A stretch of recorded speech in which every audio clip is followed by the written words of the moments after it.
Hello student, welcome to the 41st lecture of nature of chemical bond. My name is Ram Parmar और आज के lecture में हम लोग डिस्कस करेंगे reasons for non existence of different molecules. बहुत सारे कंपाउंड्स रियलिटी में एग्जिस्ट ही नहीं करते, उसके रीजंस क्या है, पॉसिबल रीजंस क्या है। आज के लेक्चर में सिर्फ हम लोग इसी टॉपिक के ऊपर डिस्कशन करेंगे। प्रीवियस लेक्चर्स की बात करें तो वीबीटी में मैंने आपको एक रीजन बताया था कि कोई कोई कंपाउंड क्यों नहीं एग्जिस्ट करता है। उसका रीजन था कि 2p पाई बॉन्ड जो होता है वो स्ट्रांग होता है, जबकि 3p पाई बॉन्ड जो होता है वो बहुत ज्यादा वीक हो जाता है।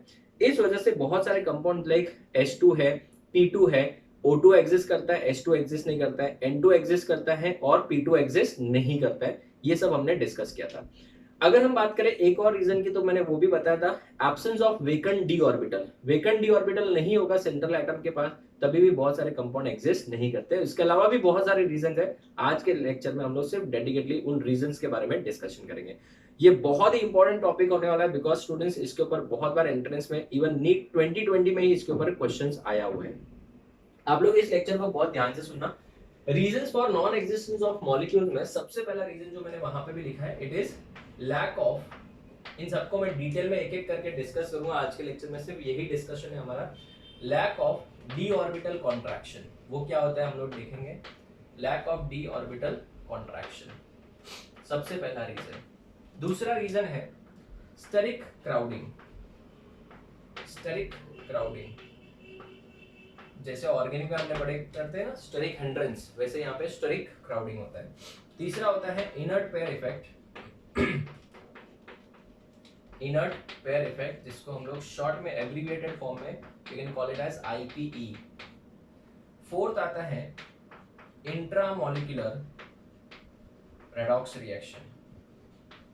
Intramolecular redox reaction, intramolecular redox reaction भी एक इसका रीजन है। उसके बाद में नेक्स्ट अगर हम बात करें तो absence of vacant d orbital. Absence of vacant d orbital. और उसके बाद जो हम लोग ने डिस्कस किया था वीबीटी में, वो क्या होता, inability to form pi bond. Pi bond नहीं बनाने की वजह से बेटा बहुत सारे कंपाउंड एग्जिस्ट नहीं करेंगे। 1 2 3 4 5 6 टोटल 7 रीजन है। लास्ट रीजन है lone pair at 90 degree. Lone pair at 90 degree, अगर लोन पेयर कभी 90 डिग्री पे आ गया तो वो कंपाउंड भी एग्जिस्ट नहीं करेगा। तो स्टूडेंट्स मैंने अभी सिर्फ पॉइंट्स लिखे हैं, ये सब पॉसिबल रीजन है। इन सबको एक एक करके हम लोग डिटेल में डिस्कस भी करेंगे और इन सबके एग्जांपल्स भी मैं आपको समझाऊंगा। Lack of d orbital contraction, ये क्या है सर जरा समझाओ। 3s 3p and 3d they have different energy बच्चों। दे हैव डिफरेंट एनर्जी, इनकी एनर्जी क्या है बच्चों, डिफरेंट है। इसमें दो केस हो सकते हैं, मैं आपको बताऊंगा इसका मीनिंग क्या होता है, जरा ध्यान से सुनिए। When more electronegative element comes, more electronegative element comes, अगर बहुत ज्यादा इलेक्ट्रोनेगेटिव एलिमेंट आ जाए तब क्या होता है, और लेस इलेक्ट्रोनेगेटिव एलिमेंट आ जाएगा। when less electronegative element comes, ठीक है ना। बॉन्ड बनाने के लिए बेटा कौन आएगा, less electronegative element, like hydrogen ले लेते हैं, स्पेशल एग्जांपल है हाइड्रोजन का। तो मेरी बात ध्यान से सुनिए। एग्जांपल अगर मैं आपको समझाऊं, PCl5, क्या ये कंपाउंड एग्जिस्ट करता है। आपने देखा होगा इनऑर्गेनिक में बेटा हाइब्रिडाइजेशन में इसके और इसके बहुत सारे कंपाउंड्स आपको बताए। PCl5 एग्जिस्ट करता है, PCl5 एग्जिस्ट करता है, बराबर ना। बट अगर मैं आपको बोलूं एग्जांपल के तौर पे PH5, तो PH5 जो होता है बेटा वो डज नॉट एग्जिस्ट, ये एग्जिस्ट नहीं करता है। और शॉर्ट में बेटा पूरे चैप्टर में, पूरे लेक्चर में अपन DNE लिखेंगे। DNE का मतलब डज नॉट एग्जिस्ट। सर ऐसा क्यों, इसका रीजन ये है कि यहाँ पे जो सराउंडिंग एटम है उसकी इलेक्ट्रोनेगेटिविटी बहुत ही कम है, ठीक है। तो PH3 आपने नाम सुना होगा, PH3 राइट ना। PH3 आपने नाम सुना होगा। PH5 एग्जिस्ट नहीं करता है, क्यों, क्योंकि वो डी ऑर्बिटल कॉन्ट्रैक्शन नहीं करा सकता। ये डी ऑर्बिटल कॉन्ट्रैक्शन होता क्या सर, वो तो बताओ। तो इसका रीजन सुनो, अगर जो सराउंडिंग एटम आने वाला है उसकी इलेक्ट्रोनेगेटिविटी क्या है, ज्यादा है, तो मोर इलेक्ट्रोनेगेटिव एलिमेंट जो होता है, मोर इलेक्ट्रोनेगेटिव एलिमेंट वो क्या करता है बेटा, जो सेंट्रल एटम होता है उसके इलेक्ट्रॉन्स को अपनी तरफ क्या करता है, खींचता है। So creates what, positive charge, creates a positive charge on central atom. वो सेंट्रल एटम के ऊपर क्या क्रिएट करेगा बेटा, पॉजिटिव चार्ज। तो जैसे अगर फास्फोरस को क्लोरीन के साथ जोड़ना है बेटा, तो क्लोरीन क्या करेगा, फास्फोरस की इलेक्ट्रॉन डेंसिटी को अपनी तरफ खींचेगा, तो इसके ऊपर डेल पॉजिटिव चार्ज, इसके ऊपर डेल नेगेटिव चार्ज आना चालू हो जाएगा, और इस वजह से इन तीनों के बीच में एनर्जी डिफरेंस कम हो जाता है। So more electronegative element creates a positive charge on central atom due to which the energy difference between 3s 3p and 3d decreases, and therefore d orbital participates in hybridization।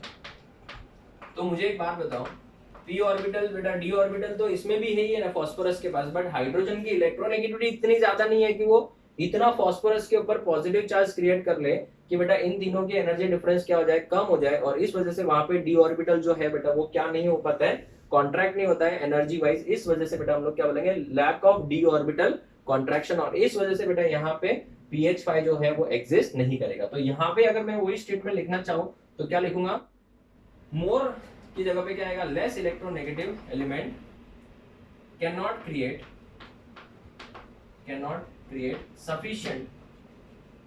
sufficient positive charge on central atom due to which इन तीनों में energy difference कम होने वाला नहीं है। तो इसमें और इसमें तो ज्यादा एनर्जी रहेगी, बट ये वाला तो बहुत ज्यादा एनर्जी आ जाएगा। Due to which d orbital will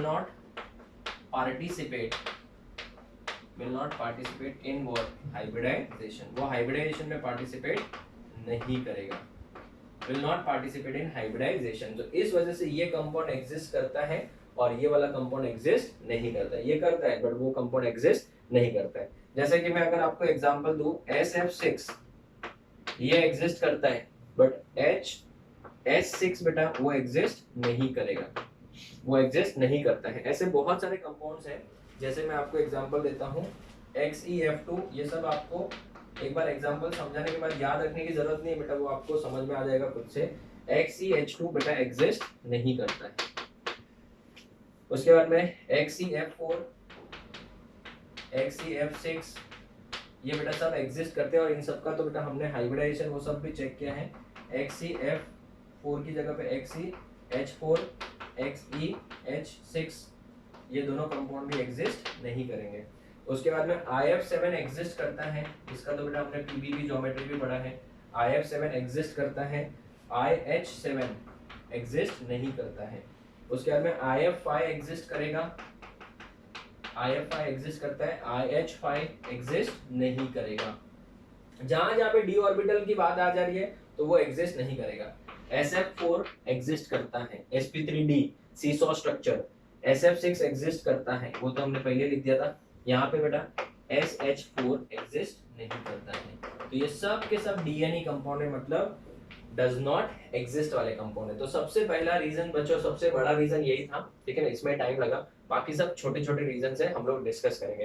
तो d ऑर्बिटल बेटा याद रखना, जब सराउंडिंग एटम क्या हो, ज्यादा इलेक्ट्रोनेगेटिव हो, तभी वो क्रिएट कर पाएगा। जैसे हम लोग ने पता है एक एग्जांपल पढ़ा था CH3 radical and CF3 radical, इसमें sp2 हाइब्रिडाइजेशन था, इसमें sp3 था। क्यों? क्योंकि ये फ्लोरीन बेटा इलेक्ट्रॉन क्लाउड को अपनी तरफ खींच ले रहा था, ठीक है। So this is the first reason for non existence of different molecule. और एग्जाम में आपको ऐसे आएगा, which of the following does not exist. तो 1 2 3 और इसमें से कोई भी एक उठा के दे देंगे।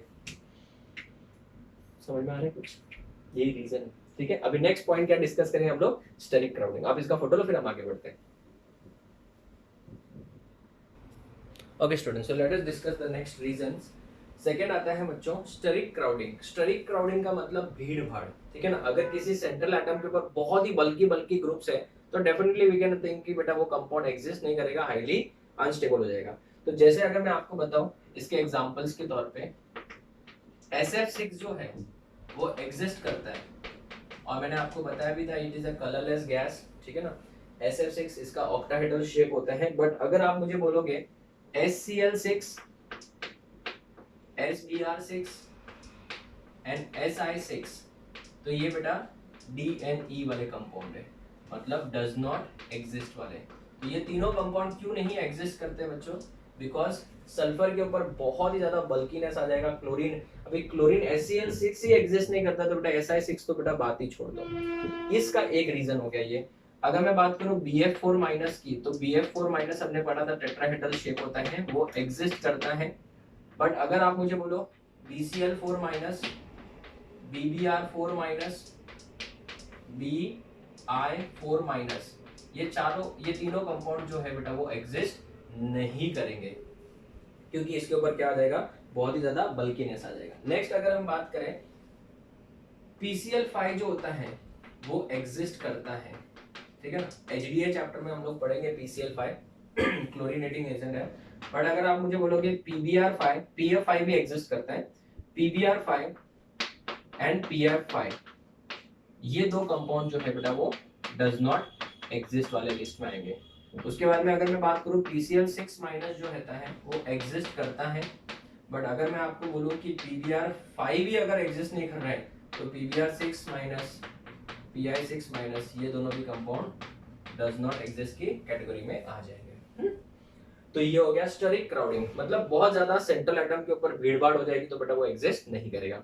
इनर्ट पेयर इफेक्ट मैंने आपको पहले ही समझाया था, प्रीवियस लेक्चर में भी समझाया था, कि जैसे हम लोग डाउन द ग्रुप जाते हैं तो वहां पे आपको F ऑर्बिटल आता है, और F ऑर्बिटल बहुत ही ज्यादा स्ट्रॉन्ग शील्डिंग इफेक्ट देता है। तो वो बेटा जो 6s के इलेक्ट्रॉन होते हैं वो बॉन्ड बनाने में पार्टिसिपेट नहीं करेंगे, और इस वजह से अगर आपको एग्जाम्पल के तौर पर मैंने वहां पे दिया था, तो Pb+2 जो होते हैं वो बेटा एग्जिस्ट करता है, और Pb+4 जो है बेटा वो हाईली अनस्टेबल होगा और वो डज नॉट एग्जिस्ट की कैटेगरी में आएगा, ठीक है। तो क्यों, और अगर समझो कंपाउंड अगर मिल भी गया तो वो फटक से Pb+2 में कन्वर्ट होना चाहेगा। ऐसे बेटा अगर हम बात करें बिस्मथ की, +3 जो है वो एग्जिस्ट करेगा, और बिस्मथ का +5 DNA की लिस्ट में आएगा और हाईली अनस्टेबल होगा। अगर इनकेस बन भी गया तो फटक से इसमें कन्वर्ट हो जाएगा। उसके बाद में थैलियम की बात करें, Tl+1 वो एग्जिस्ट करेगा, बट Tl+3 जो होगा वो DNA की लिस्ट में आएगा, डज नॉट एग्जिस्ट। सर तो फिर अगर इनका ऐसा कोई कंपाउंड आगे तो होगा क्या, उनका हो जाएगा इंट्रामोलिकुलर रेडॉक्स रिएक्शन। जैसे मैं आपको एग्जांपल के तौर पे फर्स्ट वाला समझाता हूँ, PbI4, ठीक है ना। एग्जांपल के तौर पे फर्स्ट वाला समझा देता हूँ, PbI4, ये आपको P ब्लॉक में वापस आएगा, डज नॉट एग्जिस्ट। सर ऐसा क्यों? क्योंकि PbI4 जो है बेटा, इस कंपाउंड को अगर आप ब्रेक करोगे तो Pb बेटा +4 में बन जाएगा और 4I- बन जाएगा। ये बेटा देखो +4 डज नॉट एग्जिस्ट, मतलब ये कंपाउंड हाईली अनस्टेबल हो जाएगा। तो इसका रीजन क्या, अगर इन केस आपने अगर गलती से बन भी गया तो फ्रैक्शन ऑफ सेकंड में बेटा ये क्या करेगा, ये बेटा Pb2+4 से किस में कन्वर्ट होना चाहेगा, Pb+2 में। सो Pb+4 से ये 2 इलेक्ट्रॉन गेन करके किस में कन्वर्ट हो जाएगा, Pb+2 में कन्वर्ट हो जाएगा। सर ये 2 इलेक्ट्रॉन आए कहां से, तो डिटेल में समझो। मेरे पास कितने आयोडीन है, 4 आयोडीन है तो 4 आयोडीन में से 2 आयोडीन जो माइनस है वो अपना एक एक इलेक्ट्रॉन लूज करके I2 प्लस कितना इलेक्ट्रॉन बना देंगे, 2 इलेक्ट्रॉन बना देंगे, ठीक है। तो ये जो 2 इलेक्ट्रॉन है वो Pb2+4 में गेन करके किस में कन्वर्ट हो गया बेटा, +2 में कन्वर्ट हो गया। तो मुझे था टोटल मेरे पास आयोडीन कितने थे सर, 4 थे, तो 4 I- थे, उसमें से 2 I- बच गए ना, क्योंकि मैंने तो यहाँ पे 2 ही यूज किए। तो ये 2 I- इसके साथ मिलके क्या बना देंगे बच्चों, PbI2 बना देंगे। तो फाइनली प्रोडक्ट्स क्या क्या बने, PbI4 is highly unstable compound, immediately अगर गलती से बन भी गया will definitely break up into what and what, this and this, हो गया। तो मुझे बताओ यहाँ पे Pb+4 ने खुद का रिडक्शन किया, so it is a dash agent, oxidizing agent, और I- ने खुद का ऑक्सीडेशन किया, so it is a dash agent, reducing agent. इसके ऊपर भी बहुत बार क्वेश्चन आया जाता है। आपको नेक्स्ट पूछ लेंगे FeI3 डज नॉट एग्जिस्ट, इसका रीजन क्या है, ठीक है ना। FeI3 डज नॉट एग्जिस्ट है बेटा, इसका रीजन क्या है, क्योंकि यहाँ पे जो FeI3 है, Fe+3 होगा वो +2 में कन्वर्ट होना चाहेगा, क्या हो जाएगा, +2 में कन्वर्ट होना चाहेगा, मतलब इलेक्ट्रॉन गेन कर रहा है, इलेक्ट्रॉन गेन कर रहा है मतलब it is an oxidizing agent, and I minus जो है बेटा वो एक रिड्यूसिंग एजेंट का काम करेगा. सो आप इसको बैलेंस कर लेना. FeI3 will break up into what and what, FeI2 plus I2. Again I am saying reaction is not balance, balancing वाला पार्ट आप लोग कर लेना. ठीक है. नेक्स्ट आता है CuI2, बहुत ही इंपॉर्टेंट कंपाउंड. CuI2 ये कंपाउंड कभी एग्जिस्ट नहीं करेगा. CuI2 ले लो या फिर CuI2 ले लिया या फिर CuCN ट्वाइस ले लो, CuCN ट्वाइस ले लो, ये भी कंपाउंड, ये कंपाउंड भी एग्जिस्ट नहीं करेगा. फिर CuH2O3 ले लो, ये कंपाउंड भी एग्जिस्ट नहीं करता है. या फिर CuCl2 ले लो, ये भी कंपाउंड एग्जिस्ट नहीं करते हैं. सर ऐसा क्यों? क्योंकि यहाँ पे बेटा ये सब कंपाउंड्स में एक ही चीज होगी कि जो Cu2 प्लस है वो कन्वर्ट होना चाहेगा बेटा किसमें, Cu+1 में. सो इसका रिडक्शन हो रहा है, इसका मतलब it is a dash agent, oxidizing agent. Oxidizing agent हो गया. और यहाँ पे I माइनस की बात करें या फिर Cn माइनस की बात करें या थायोसल्फेट की बात करें या Cl माइनस की बात करें, ये सब के सब कौन से एजेंट हो जाएंगे, रिड्यूसिंग एजेंट हो जाएंगे. तो स्टूडेंट्स ये Cu+2 जो है वो Cu+1 में कन्वर्ट होना चाहेगा बेटा. Cu+2 जो है वो +1 में कन्वर्ट होना चाहेगा. इस वजह से बेटा ये कंपाउंड एग्जिस्ट नहीं करेंगे. तो ये वाला जो है ना, इसको आप स्टार मार्क करना और इसको भी आप लोग को क्या करना है बेटा, स्टार मार्क करना है. ठीक है, ये बहुत ज्यादा इंपॉर्टेंट है. सो इसको आपने इंट्रामोलिकुलर रेडॉक्स रिएक्शन क्यों बोला? बिकॉज एक का ऑक्सीडेशन हो रहा है, दूसरे का रिडक्शन हो रहा है, और एक ही मॉलिक्यूल के अंदर दोनों हो रहा है ना. ऐसा नहीं कि दो अलग अलग मॉलिक्यूल थे, एक ही मॉलिक्यूल का हो रहा है. इस वजह से इसको क्या बोलेंगे, इंट्रामोलिकुलर क्या, रेडॉक्स रिएक्शन. ठीक है. उसके बाद में बच्चों मैं नेक्स्ट वाला पॉइंट हम लोग नेक्स्ट बोर्ड पे डिस्कस करते हैं. एक्चुअली चलो ये वाला डिस्कस कर ही लेते हैं, absence of vacant d orbital. ठीक है. Next, absence of vacant d orbital. अगर कंपाउंड के पास में वेकेंट डी ऑर्बिटल नहीं है तो क्या वो वेकेंट डी ऑर्बिटल नहीं है तो क्या वो बच्चों अपना ऑक्टेट एक्सपांड कर पाएगा? नहीं. तो उस वजह से भी बहुत सारे कंपाउंड एग्जिस्ट नहीं करते हैं. जैसे मैं आपको बताता हूँ, nitrogen and phosphorus belongs to same group. ठीक है. तो आपने सुना होगा NCl3 एग्जिस्ट करता है, PCl3 भी एग्जिस्ट करता है. ये दोनों कंपाउंड एग्जिस्ट करते हैं, है ना. बट आपको पता होगा PCl5 जो होता है वो एग्जिस्ट करता है, but NCl5 does not exist. Sir ऐसा क्यों? क्योंकि नाइट्रोजन बेटा पहली बात तो मैक्सिमम कोवैलेंसी कितना है, 4 ही है. और दूसरी बात क्या है बेटा, मैक्सिमम कोवैलेंसी कितना है बेटा, 4 है. और दूसरा मेन तो बेटा ये मैक्सिमम कोवैलेंसी 4 क्यों है, उसका रीजन क्या है? उसका रीजन है absence of vacant d orbital. Absence of vacant d orbital. इस वजह से बेटा इसका मैक्सिमम कोवैलेंसी कितना है बच्चों, 4 है. तो ये कंपाउंड नहीं एग्जिस्ट करने का रीजन क्या है, यही रीजन है बेटा. ठीक है. वैसे ही बेटा SF4 जो है, SF4 एग्जांपल नंबर नेक्स्ट, ये एग्जिस्ट करता है, इसका सीसॉ स्ट्रक्चर होता है बेटा. बट OF4 जो होता है, OF4 वो डज नॉट एग्जिस्ट बिकॉज आप वापस से ऑक्सीजन कौन से पीरियड का है, सेकंड पीरियड का. जो जितने भी सेकंड पीरियड के एलिमेंट्स है बेटा उनके पास में वेकेंट डी ऑर्बिटल नहीं होगा और इस वजह से वो कंपाउंड एग्जिस्ट नहीं करेंगे. ठीक है. तो स्टेरिक क्राउडिंग हो गया, इनर्ट पेयर इफेक्ट आ गया, intramolecular redox reaction. Inert pair effect मैंने प्रीवियस लेक्चर में सिखाया था, इस वजह से मैंने यहाँ पे डिटेल में नहीं बताया, मैंने आपको खाली एग्जांपल्स दे दिए. और लास्ट में हमने पढ़ा absence of vacant d orbital. तो अभी हमारे पास में 2 पॉइंट बचे हुए, इसमें ये वाला तो ऑलरेडी हो चुका है, इसके ऊपर मुझे थोड़े और अच्छे एग्जांपल देने. तो आप इसका फोटो लो, फिर हम आगे बढ़ते हैं. Okay students, so let's start with the next point. Inability to form what? Pi bond. Pi bond जब नहीं बनेगा तो कंपाउंड जो है वो एग्जिस्ट नहीं करेगा. तो आप लोगों को बच्चों रीजंस के अंदर हम लोगों ने एक एक करके डिस्कस किया है. ठीक है.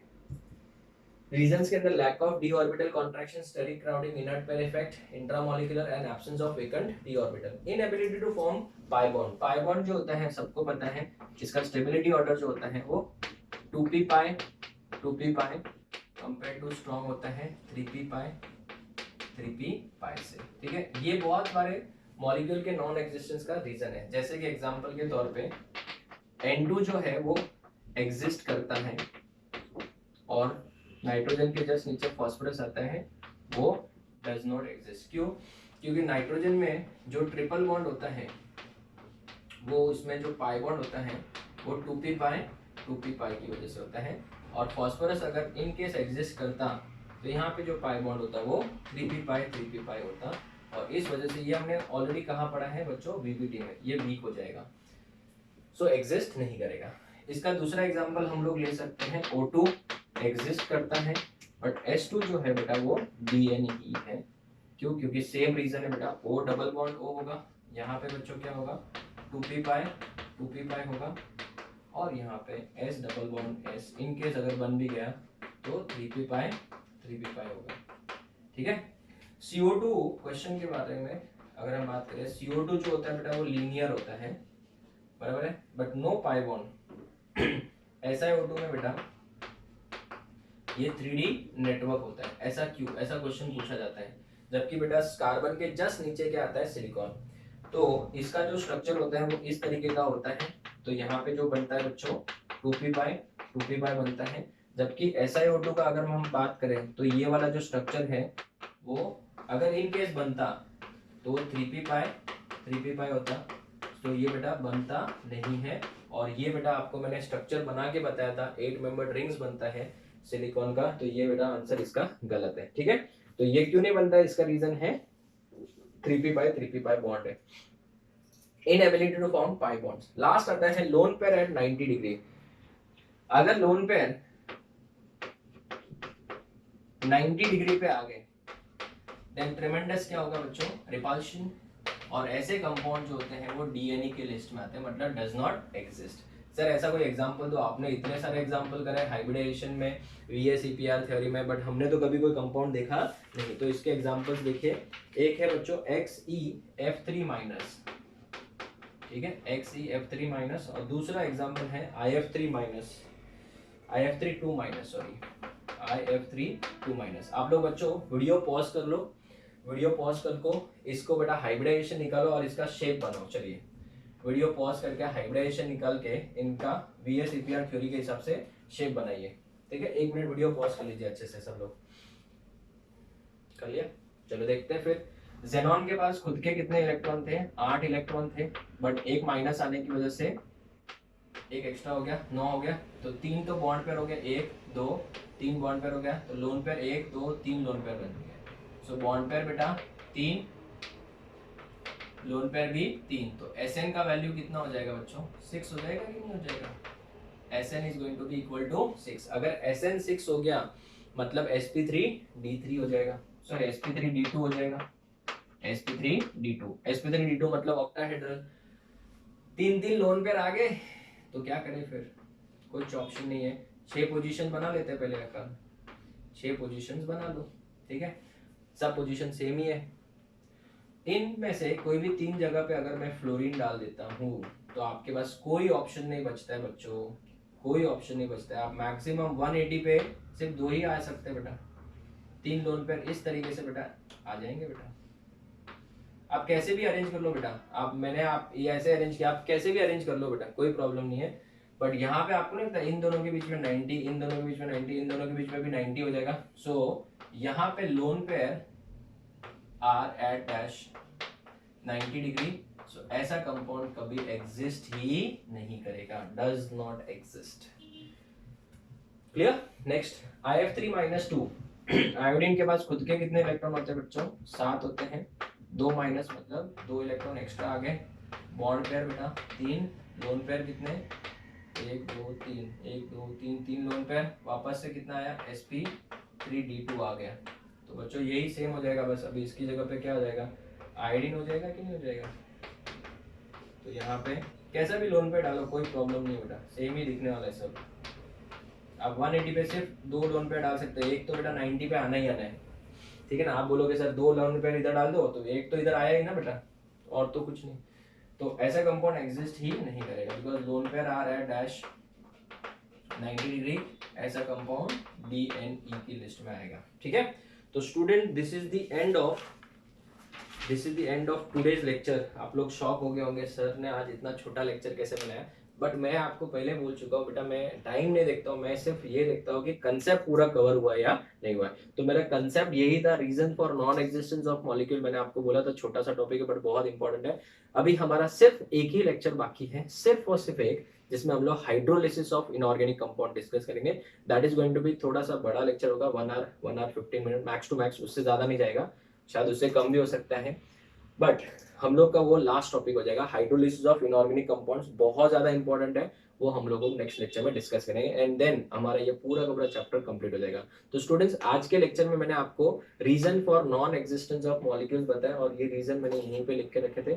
ये सातों में से कोई ना कोई एक रीजन होगा। स्टूडेंट्स, ये बहुत ही इंपॉर्टेंट टॉपिक है, इसको आप लोग अच्छे से रिवाइज करना, अच्छे से नोट्स बनाना, क्योंकि इसके ऊपर बहुत बार एंट्रेंस एग्जाम में क्वेश्चन देखे गए। तो students, this is the end of this lecture. We'll meet in the next lecture with the hydrolysis of inorganic compounds. Till then, thank you students. Take care.